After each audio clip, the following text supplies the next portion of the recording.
Ok. Non, c'était pour un ignare en technique.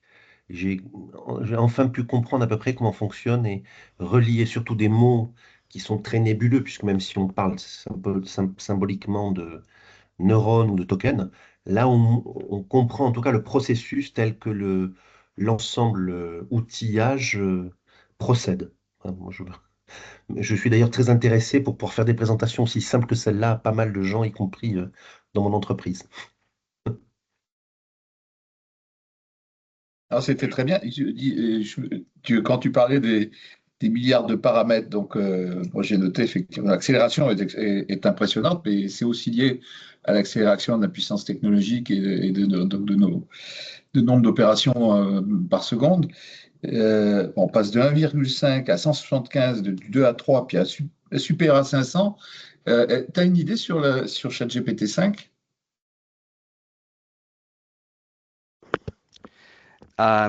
J'ai regardé récemment, la plupart des modèles récents ne sont pas, ils donnent pas en fait le nombre de paramètres.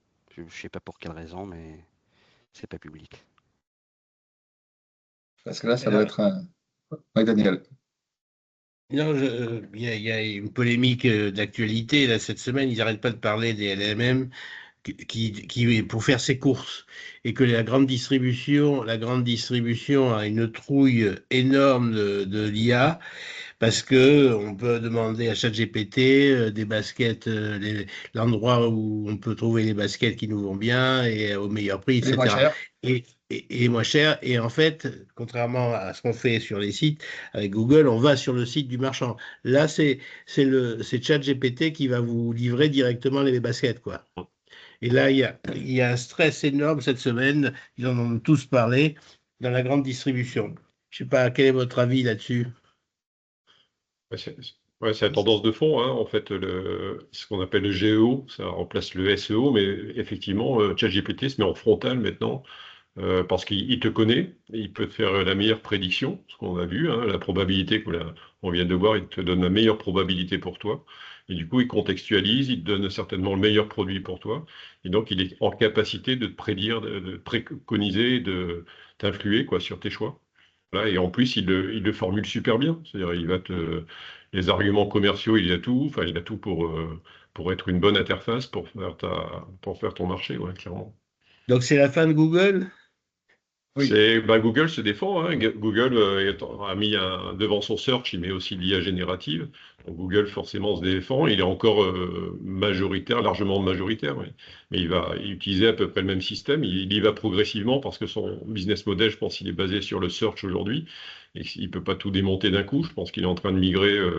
Et pour ceux qui le souhaitent, il y a toujours des IA qui peuvent être en frontal de Google. Il y a du Gemini, hein, qui peut venir en frontal de Google. Hmm. Mais oui, oui, c'est une tendance de fond. Depuis 3-4 mois, on parle beaucoup de ça, oui, de la désintermédiation, en fait, via les LLM qui vont être une couche personnelle, quasiment ton assistant personnel qui te connaît, qui peut préconiser, qui peut formuler au mieux ton besoin. Parce qu'on va voir dans la présentation, il va te faire la meilleure proba pour toi. Et qui peut même passer la commande. Qui peut même passer Ah, la ça, c'est commande autre chose, oui. à, Il peut à appeler un terme. agent qui passe la commande, oui. Et là, on rentre dans l'agentique, à un moment, il va appeler l'agent, il va dire mets dans mon panier, et puis après, c'est un agent qui va mettre dans le panier, il va retourner sur des sites de e-commerce.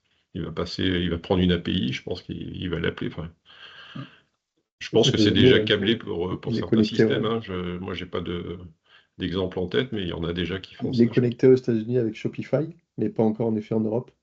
Mais aux Ouais. États-Unis, on peut en effet faire des commandes et en effet, ça touche pas que les e-commerçants, hein, ça touche tout le monde, hein, les médias, tous les Ouais. Ouais. entreprises qui se font de l'argent sur ligne. Et c'est vrai qu'aux États-Unis, ils ont entre guillemets le nouveau Google, comme tu le disais Pascal, avec Gemini dedans, dans 180 pays, il me semble. Mais en effet, en France et dans pas mal de pays européens, on a encore entre guillemets l'ancien Google, Ouais. où on passe en effet encore par des sites web. Mais Google Ça. est dans cette transformation également.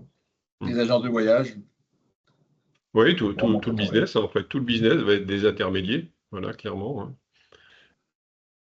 Euh, le zéro shot, alors est-ce que c'est inquiétant puisqu'il peut générer des infos qu'il n'a pas appris. Alors on avait fait une visio avec, je suis en train de chercher le nom d'un chercheur Aniti qui disait que quelque part, il y avait une disruption dès lors que la technologie allait plus vite que la science. Est-ce qu'on est dans ce cas-là, dans ce contexte-là ou pas? Est-ce que c'est inquiétant? Est-ce qu'à un moment donné, comment est-ce qu'on peut contrôler finalement ces informations qui nous dit qu'elles sont fiables?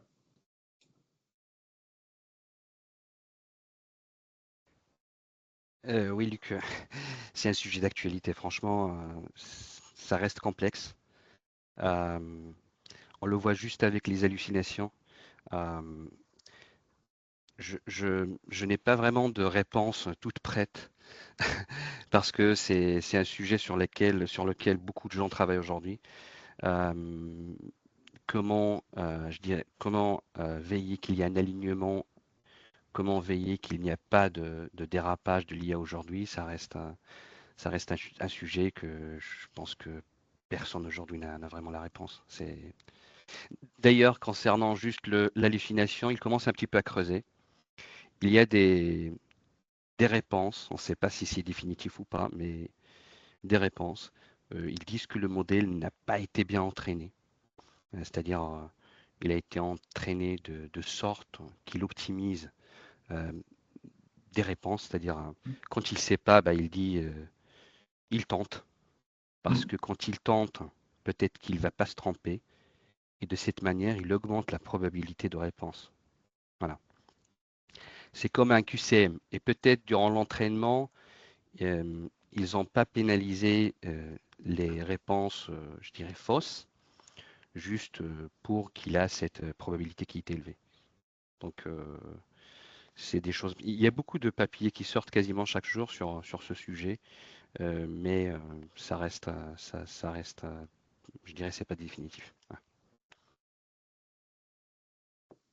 Sur sa capacité à créer, là, il y a débat, hein, clairement. Dans la recherche, c'est beaucoup utilisé, mais il y a une dilution aussi voilà, de la pertinence scientifique de ce qui sort de l'IA générative, il y a une dilution aussi. Donc c'est un des premiers débats, quoi, elle peut t'aider je pense, à créer, mais elle va pas t'aider non plus elle va pas faire créer toute seule, pas pour l'instant. Il y a une start-up japonaise, Sakana, qui essaye de faire ça, tout un process de recherche de bout en bout pour essayer d'amener de l'innovation.